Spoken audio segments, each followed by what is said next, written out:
आज मो पुअर फरमाइश रोज पनीर पकोड़ा।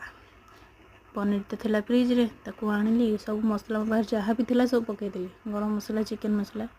सब पकईदेली गरम मसला पकई लुण पकईकी आम कस्तूरी मेथी भी पकईदेली ताकू भल कि हाथ में मिक्स करदे मिक्स मिक्स मिक्स मिक्स करदेली भल हाथ में कॉर्नफ्लोर 3 चामच कॉर्नफ्लोर हल्का पानी नहीं कि हल्का गोले मिक्स करदे आ ब्रेड क्रम्स आ पनीर कोटिंग तेल बसईदे गरम करिया बस पनीर कोटिंग कर छाणीदेवे कॉर्नफ्लोर सांगे कोटिंग एमती कोटिंग करदे देखो तापर छाणीदेवे मो स्वामी खाऊँ बर्तमान पनीर पकोड़ा मो पुआ कुछ बहुत टेस्ट है मामा।